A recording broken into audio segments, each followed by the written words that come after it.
As you see, this is the Ganoderma. Okay, it's very different from the Ganoderma in Japan.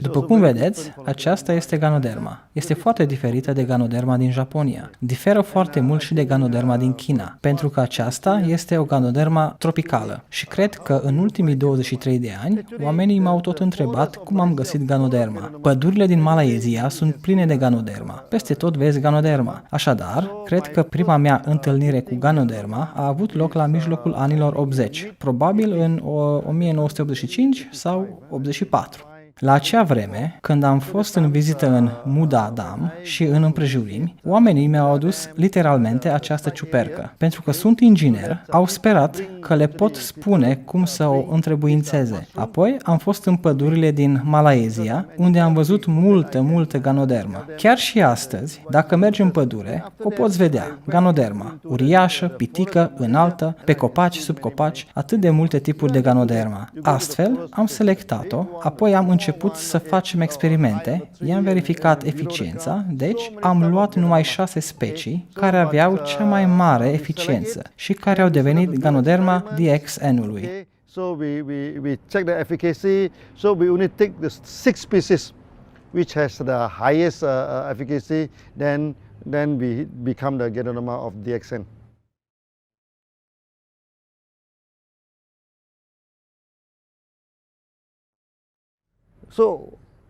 Așadar, am întâlnit Ganoderma. Așadar, de ce DXN a făcut Ganoderma produsul principal? În primul rând, în industria farmaceutică chineză, în medicina tradițională chineză, MTC, Ganoderma este pe cea mai înaltă poziție. Ganoderma Cordyceps este pe primul loc, alături de ginseng. Când am identificat-o ca fiind Ganoderma, bineînțeles că am fost foarte entuziasmat. În Malaysia nu avem ginseng, dar avem Ganoderma. Deci, cred că Dumnezeu este foarte corect cu noi. Deci a apărut acest entuziasm și ne-am gândit că este o plantă bună, iar dacă putem promova corect acest produs și îl putem răspândi în întreaga lume, poate ajuta mulți oameni să își recapete sănătatea pentru că sunt niște produse bune. Acesta este motivul pentru care ne orientăm atenția asupra sa și până astăzi ne interesează Ganoderma. Chiar dacă am devenit cea mai mare companie de Ganoderma din lume, sunt interesați în continuare pe Ganoderma, deoarece DXN este o companie reală de Ganoderma, întotdeauna o companie de Ganoderma.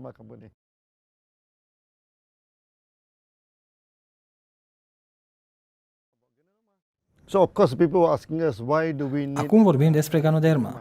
Bineînțeles că oamenii ne întreabă de ce avem nevoie de Ganoderma. Motivul este foarte simplu. Ganoderma reprezintă un adăpost nutrițional. Ganoderma este plină de elemente nutriționale. Există 400 de elemente nutriționale în Ganoderma. În zilele noastre, oamenii au probleme de sănătate deoarece dieta lor nu este echilibrată. Când alimentația nu este echilibrată, au probleme de malnutriție. Deci, cu Ganoderma le putem reechilibra nutriția. Iar Ganoderma are, de asemenea, două funcții foarte importante. Una de detoxifiere. Poate înlătura toxinele din organism, iar datorită elementelor bogate nutritiv pe care le conține, poate repara organismul prin procesul său de regenerare. Noi considerăm că toate problemele de sănătate sunt cauzate de aceste două aspecte, fie din cauza toxinelor, fie din cauza dezechilibrului organismului. De exemplu, dacă o persoană are SIDA, are din cauza unui virus. Un virus este ceva ce nu ne dorim, este un fel de otravă. Dacă cineva are probleme cardiace însă, este din cauza dezechilibrului, sistemul său nu este în echilibru. Îmi amintesc că în India am avut un medic chirurg cardiolog. Avusese peste 20.000 de operații pe cord deschis pentru bypass și restul. În cele din urmă, el a prescris produse DXN. Mi-a spus că pe măsură ce operează mai mult, apar tot mai mulți pacienți, iar acei pacienți, după anumită perioadă de timp după operație, după 6 luni, după 7 luni, revin cu aceeași problemă din nou. Astfel, el a devenit foarte obosit, a ajuns să fie extenuat, dar cu Ganoderma, a spus el, cel puțin jumătate dintre pacienți nu mai au nevoie să treacă prin operație, pentru că Ganoderma poate elimina blocajul. Iar partea bună este faptul că acei pacienți care iau multă Ganoderma înainte de operație, după operație, nu se mai întorc. Asta înseamnă că organismul lor se poate menține într-o stare bună. Acesta este motivul pentru care Ganoderma este foarte importantă în viața modernă. Viața modernă este plină de toxine. Organismul nostru, din cauza lipsei de elemente nutritive, multe părți ale corpului nu funcționează în mod corespunzător, dar cu Ganoderma ne detoxifiem organismul, iar astfel se reechilibrează. Astfel, acesta este un aliment perfect pentru viața de zi cu zi.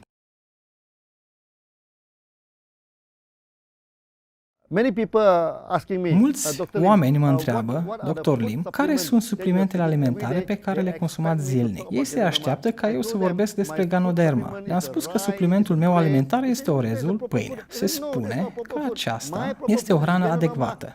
Nu este hrană adecvată. Mâncarea mea adecvată este Ganoderma și spirulina. Iau Ganoderma, iau spirulina, elementele mele nutritive sunt suficiente. Apoi pot consuma orice altă pâine, orez, orice altceva, pui prăjit. Nu am nicio problemă. Acesta este suplimentul meu alimentar. Aceasta este hrana mea adecvată. Acesta este motivul pentru care Ganoderma nu este un medicament, ci este hrană adecvată, pentru că este bogată în substanțe nutritive.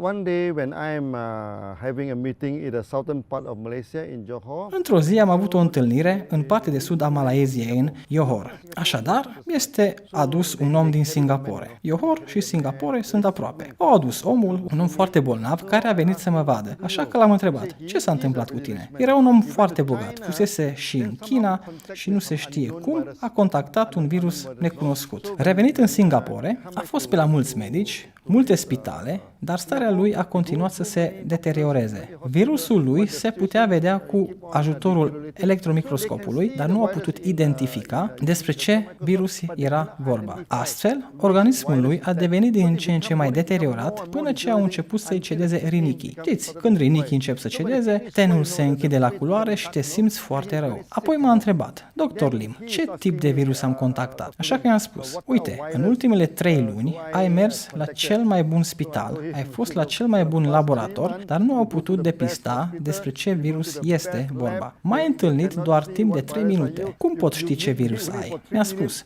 Dr. Lim, voi muri, știți? Medicul mi-a mai dat 2 luni. I-am spus, nu, stai așa, nu așa de repede. I-am spus, nu e nevoie să știm ce virus ai. Un virus este foarte dificil de tratat, deoarece poate suferi mutații în 20 de minute, dar sistemul nostru imunitar poate reacționa în doar câteva minute, să știi.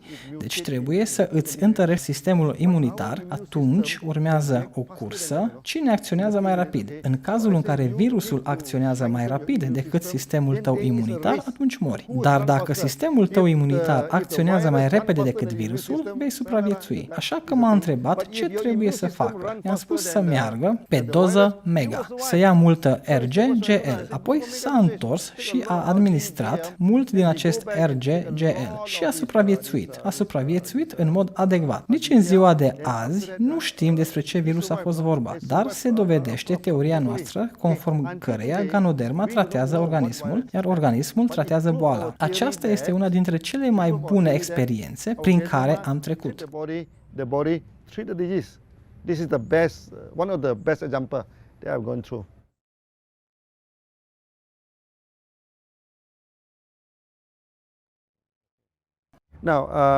Există mulți oameni bolnavi care sunt îngrijorați să ia Ganoderma, pentru că, după cum știți, dacă oamenii bolnavi iau prea multe medicamente, vor muri. Astfel, ei confundă Ganoderma cu medicamentele. Dar eu vă spun că Ganoderma nu este un medicament. Ganoderma este un aliment, să știți. Deci, le spunem mereu bolnavilor, chiar dacă sunteți bolnavi, tot trebuie să consumați pâine, tot trebuie să consumați orez, tot trebuie să mâncați. Acesta este un aliment, nu un medicament, astfel că îl puteți lua. Așadar, mulți dintre ei se îngrijorează deoarece atunci când iau Ganoderma își fac griji pentru că ar putea exista o mulțime de reacții și așa mai departe. Le-am spus că reacția este limbajul organismului. Reacția este mesajul din interiorul corpului. Nu trebuie să se teamă de reacție, iar Ganoderma nu provoacă reacții. Reacția nu este cauzată de Ganoderma mea.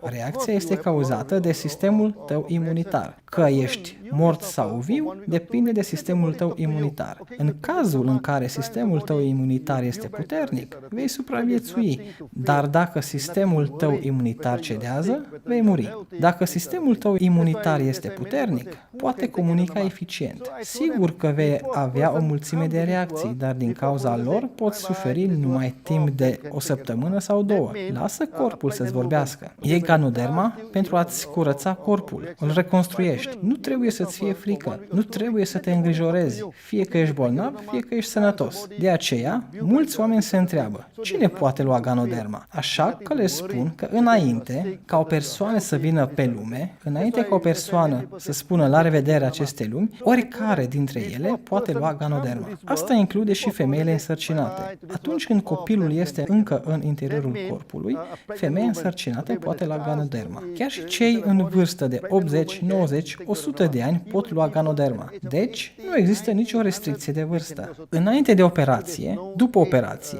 Deci, dacă persoana este bolnavă sau dacă persoana este sănătoasă, toată lumea poate lua Ganoderma.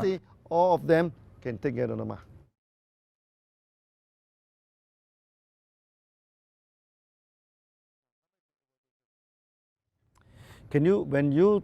Atunci când mănânci orez, poate fi vorba de supradoză. Atunci când consumi pâine, nu există nicio supradoză când vine vorba de alimente, să știți. Când iei mai mult, se irosește. Atunci când mănânci mai mult orez, te îngrași puțin, dar asta nu te ucide. De aceea, nu există nici un astfel de lucru ca supradozajul la Ganoderma. Avem multe cazuri când oamenii iau 30 Rg, 30 Gl.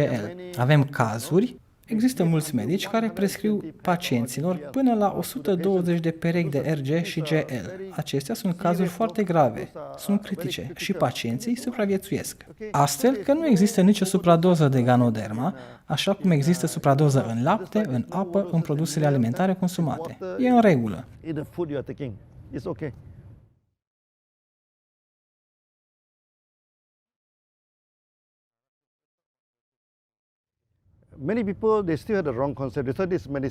Mulți oameni încă au concepția greșită că este un medicament. Poate că dacă iau 3 bucăți pe zi, 3 capsule pe zi, voi deveni foarte puternic, voi fi foarte bine. Nu e așa. Există 3 categorii de doze. Dozele obișnuite pentru cazurile normale, nu pentru cazuri grave. Dozele pentru cazurile grave și dozele pentru cazurile foarte grave. În mod normal, pentru întreținere zilnică, pentru funcționarea de zi cu zi, poate avem nevoie de 3 capsule, de 3 până la 6 perechi pe zi, atât este suficient. Atunci când o persoană nu se simte bine, există o mulțime de probleme serioase în organism. Se poate merge pe jumătate de megadoze, 15 Rg și 15 Gl. Jumătate de 15 Rg, 15 Gl. Restul sunt cazuri foarte grave în care se merge pe megadoze de 30 Rg și 30 Gl. Deci, dozele nu au nimic de a face cu boala. Dozele au de a face cu starea organismului. Deci, în cazul în care starea organismului nu este prea rea, se poate merge pe 3 ori 2 până la 6 ori 2 pe zi. În cazul în care starea organismului se înrăutățește, 15 ori 2 pe zi, iar în cazul în care condiția este foarte proastă, 30 ori 2 pe zi. Deci, așa stă treaba cu dozele. Așadar, nu contează cât ia diabeticul sau hipertensivul sau cardiacul. Nu este vorba de asta. Nu este un medicament.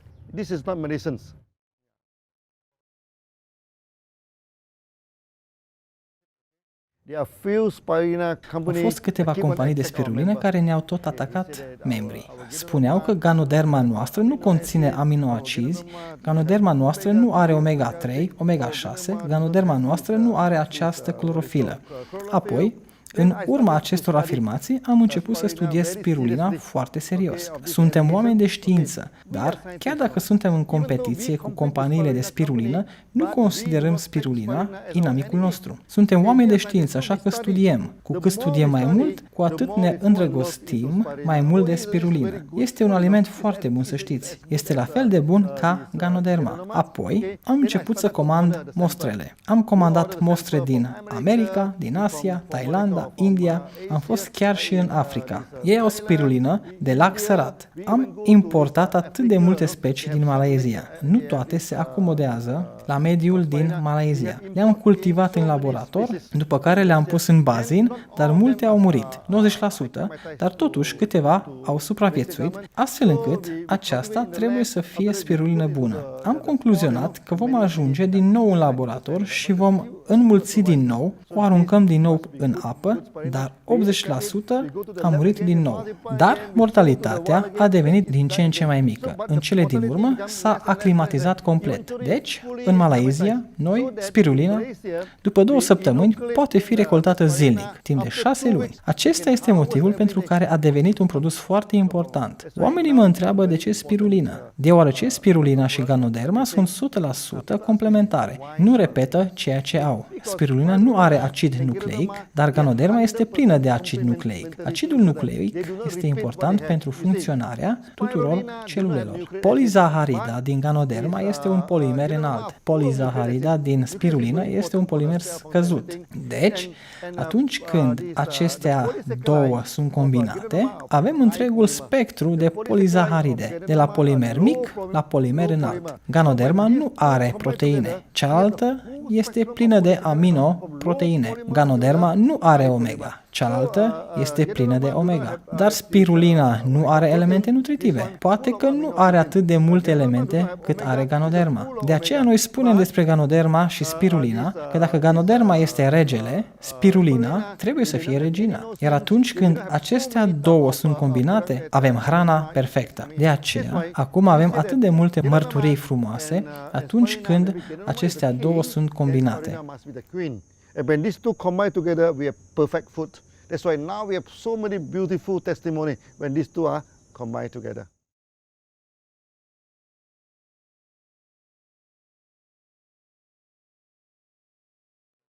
So what you need to do is that you just take și cu spirulina este același lucru. Deci, ceea ce trebuie să faceți este să luați spirulina conform GL-RG. Să presupunem că luați 15 RG și 15 GL, astfel puteți lua 15 spiruline sau poate dublu, la fel sau chiar dublu. În cazul în care sunt probleme cu sângele, atunci se dublează. E atât de simplu. Luați-o ca pe un aliment. Deci, nu vă îngrijorați din cauza dozei. Dosage, yeah.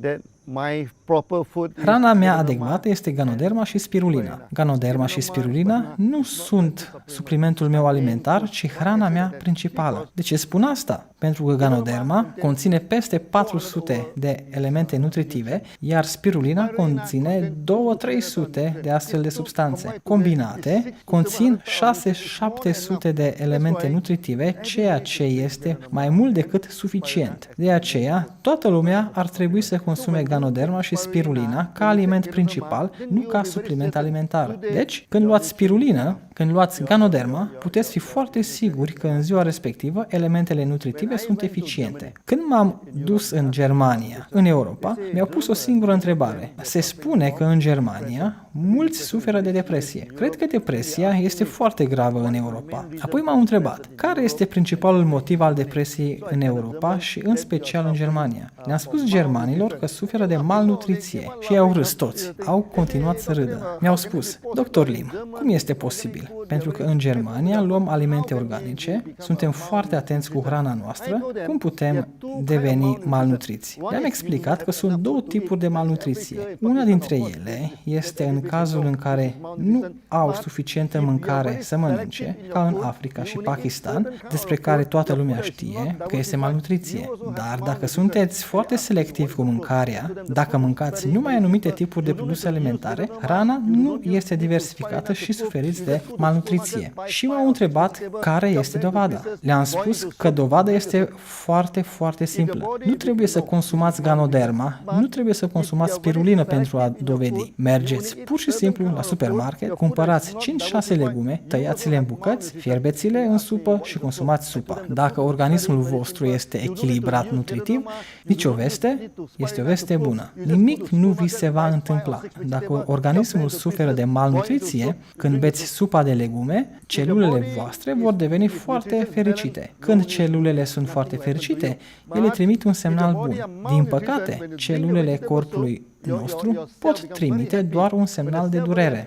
Întregul corp suferă aici o mulțime de reacții. Iar în Germania, vă puteți imagina, peste 75% din persoane au această reacție consumând acest aliment. După aceea, le-am spus că trebuie să ia Ganoderma, trebuie să ia spirulină. Sunt mai puternice decât orice alte vegetale, sunt mai importante decât legumele. De aceea, acum, în Europa, pot fi văzuți mulți oameni care au început să ia RG și GL ca aliment principal. Pun RG și GL în cereale, în cafea, în pâine, fac pâine. Aceasta este o mișcare bună în Europa.